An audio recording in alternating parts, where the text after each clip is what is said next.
The Necklace is a short story by French writer Guy de Maupassant.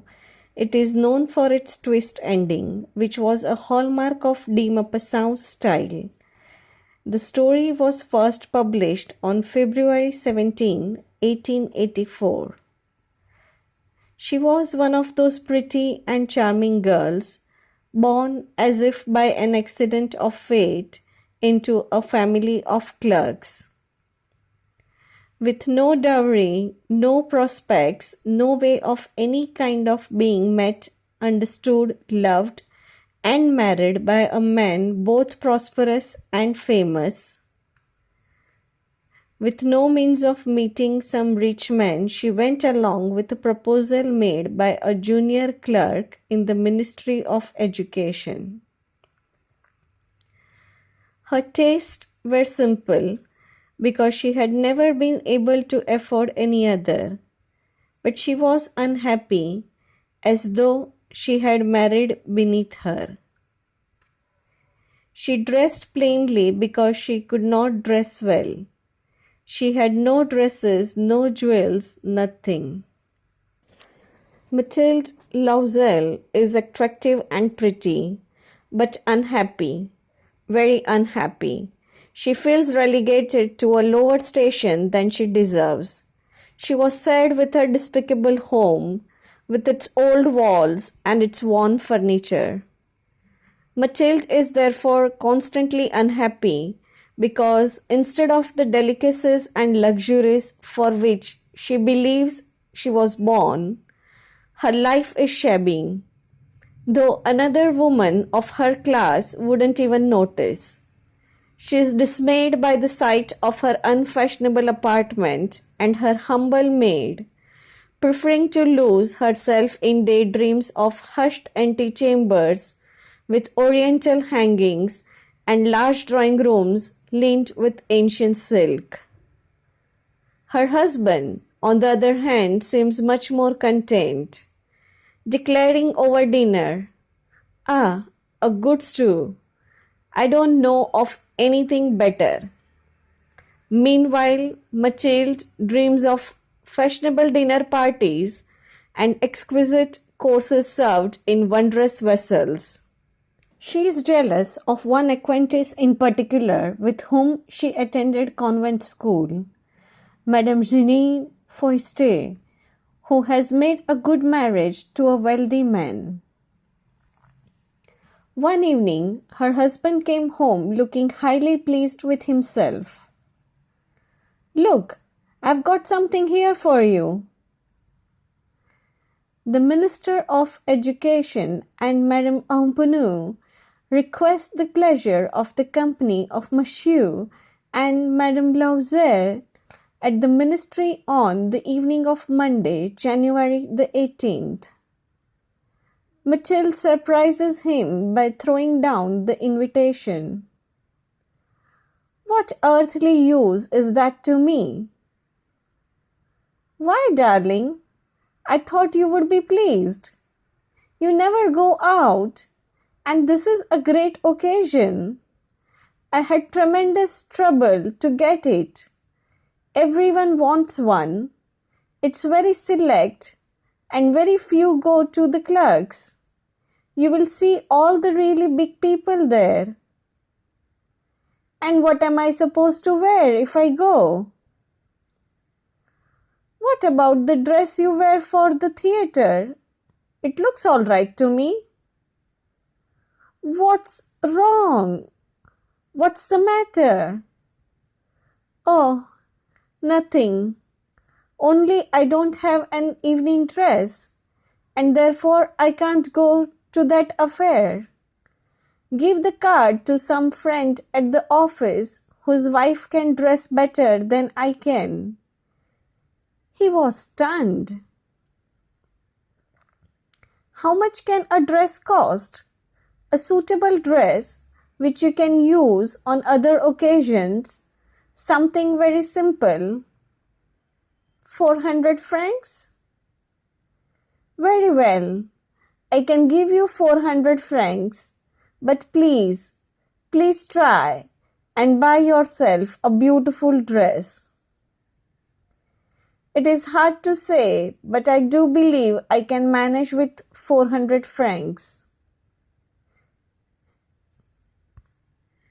It is exactly the amount that I put away to buy a gun so I could join some friends who go Sunday lark shooting on the Notte flatlands. The day of the party drew near, and Mademoiselle seemed sad, restless, and anxious. "What's wrong?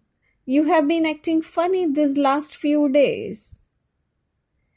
"It vexes me that I haven't got a single piece of jewelry, not one stone to put on." "Why not wear some flowers? They are very fashionable this season. For 10 francs you can get 2 or 3 gorgeous roses."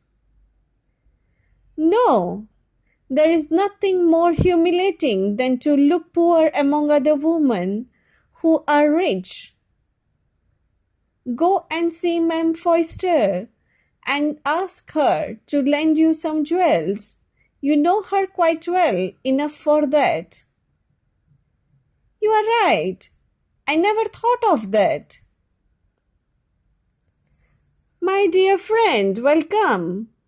You wanted something?" "Yes, I would like to borrow some jewelry." "Mathilde, you may borrow anything in my jewelry box." Madame Foyster went to her dressing table, took up a large box, brought it to Madame Loisel, opened it, and said, "Choose anything you like, dear." "Have you got anything else?"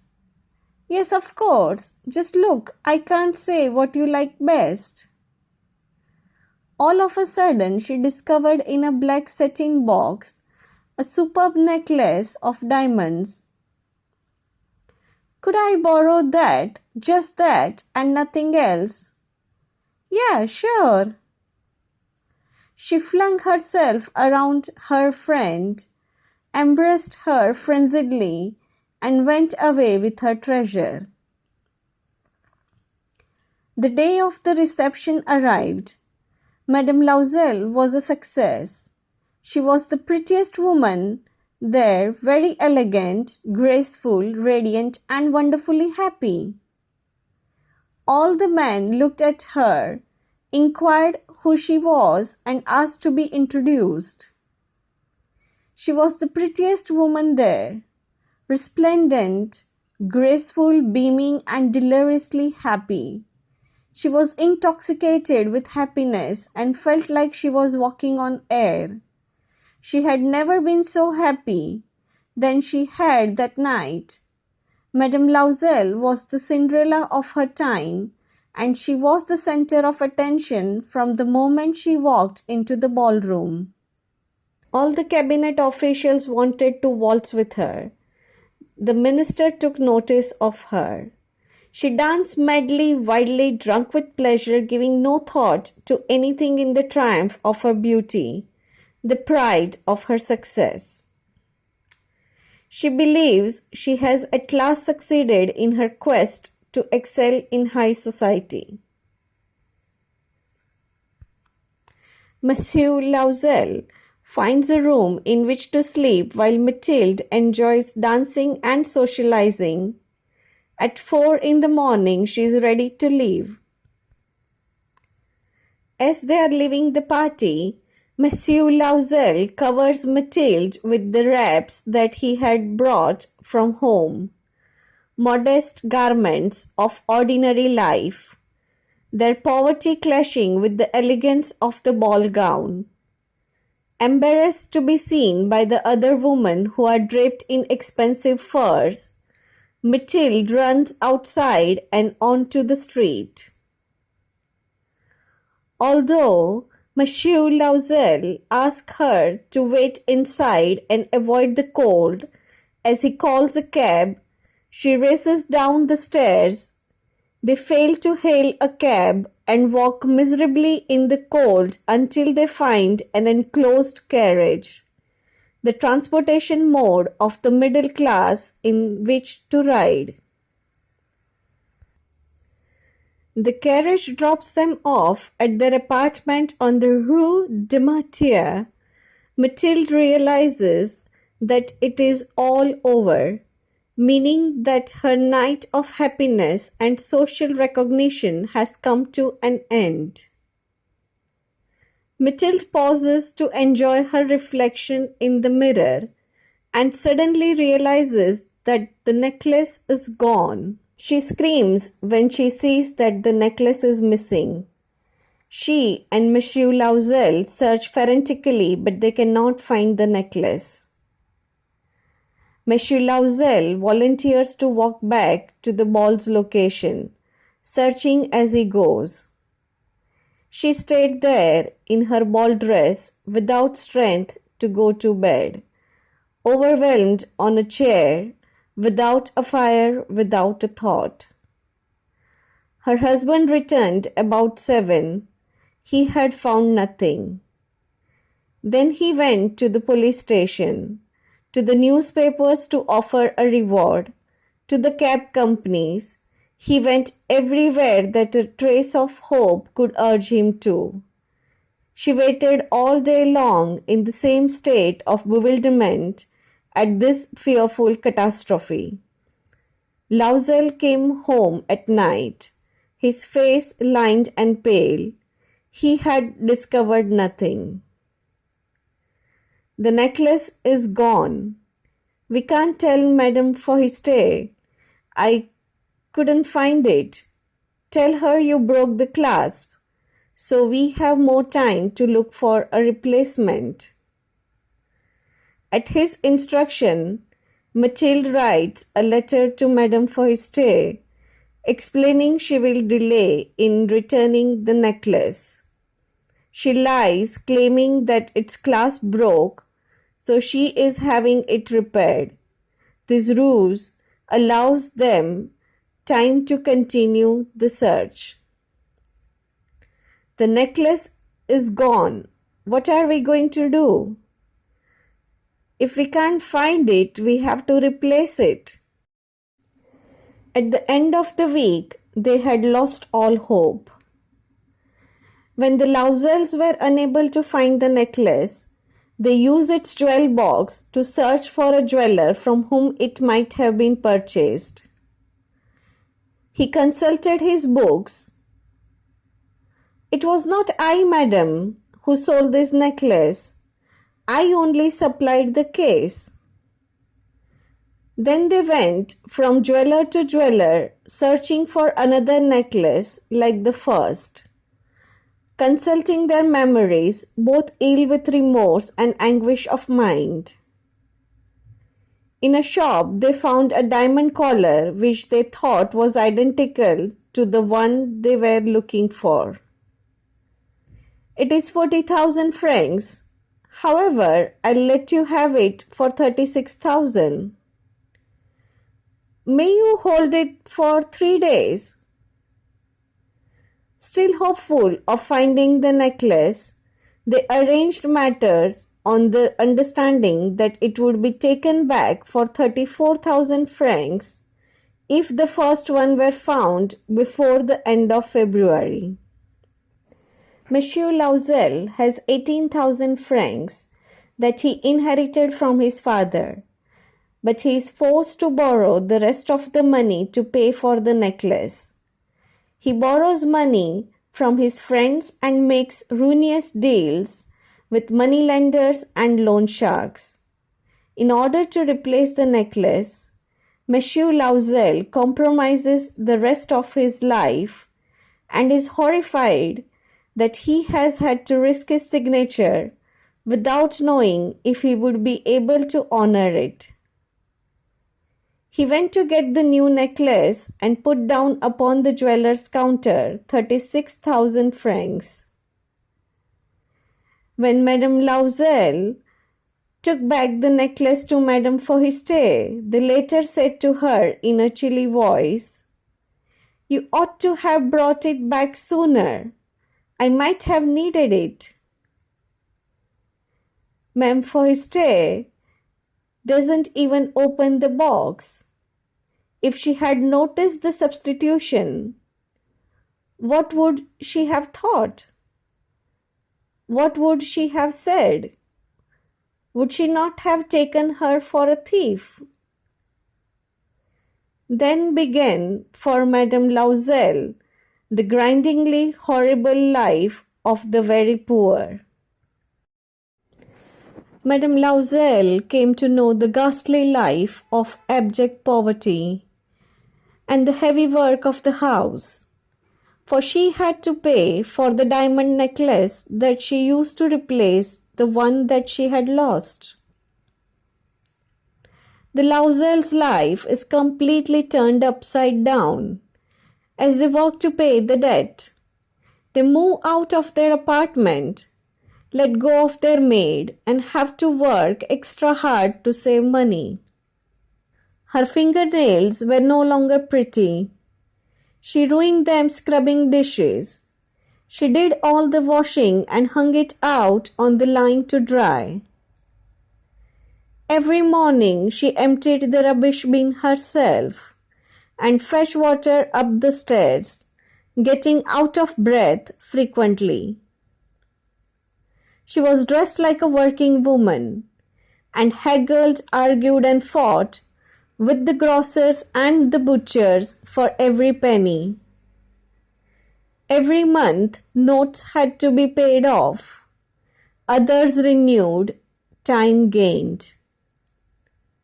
Her husband worked in the evenings at putting straight a merchant's accounts, and often at night he did copying at 2 pence halfpenny a page. By the time 10 years had gone by, they had repaid everything with not a penny outstanding.